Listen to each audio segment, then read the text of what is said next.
श्री गुरुदेव मित्रांनो, आज मी तुम्हाला गुरुदेवांनी सांगितलेली एक अतिशय साधी पण साधना बदलून टाकणारी गोष्ट सांगणार आहे.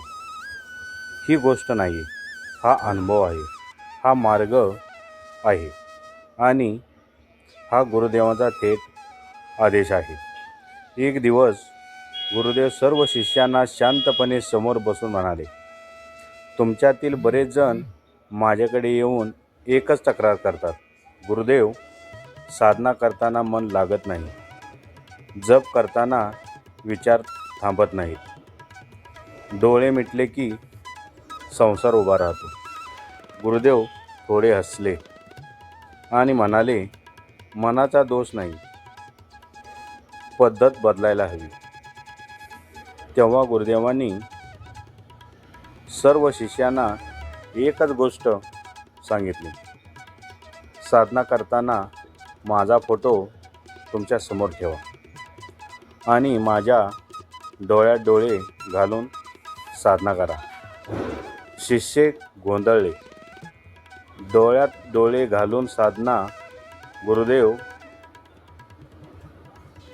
पुढे म्हणाले, मन भटकते कारण त्याला आधार नसतो. मनाला कोठे थांबायचे ते ठाऊक नसते. पण जेव्हा तुम्ही माझ्या डोळ्याकडे पाहता तेव्हा तुमचे मन पळून जाऊ शकत नाही. डोळे ही आत्म्याचे दार आहे, गुरुदेव म्हणाले. आणि गुरूंच्या डोळ्यात करुणा असते, संरक्षण असते आणि संकल्प असतो. एक शिष्य नम्रपणे विचारतो, गुरुदेव, फोटोमध्ये पाहून खरंच फरक पडतो का? गुरुदेव शांतपणे म्हणाले, फोटो नाही पाहत तुम्ही, माझी उपस्थिती पाहता.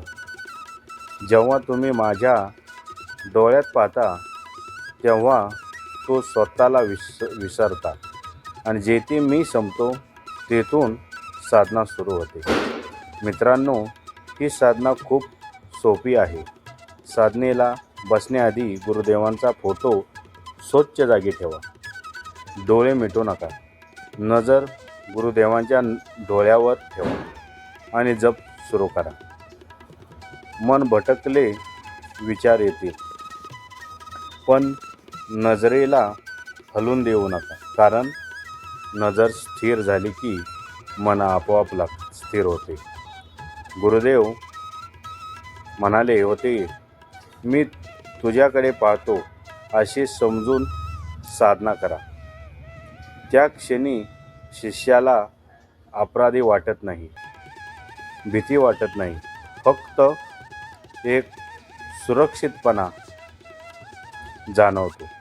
जणू गुरुदेव म्हणतायत, मी आहे, घाबरू नकोस, फक्त जप करत राहा. मित्रांनो, ही साधना केल्यावर काय होते माहिती आहे? जप वाढतो, अश्रू आपोआप येतात, मन हळूहळू मोकळे होते आणि साधना ओझे न राहता संवाद बनतो. गुरुदेवांचे डोळे विचारत नाहीत, तू किती जप केलास. ते फक्त म्हणतात, तू मला विसरला नाहीस ना.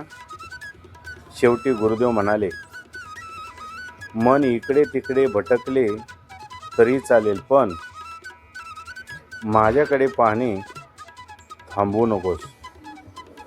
मित्रांनो, आज जर तुमचे मन साधनेत लागत नसेल तर फक्त एवढंच करा. गुरुदेवांचा फोटो समोर ठेवून त्यांच्या डोळ्यात डोळे घाला आणि मनाला सांगा, आज मी पळणार नाही, कारण जेथे गुरूंची नजर आहे तेथे मन भटकत नाही.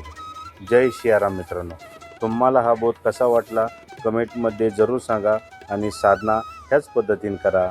जय सियाराम.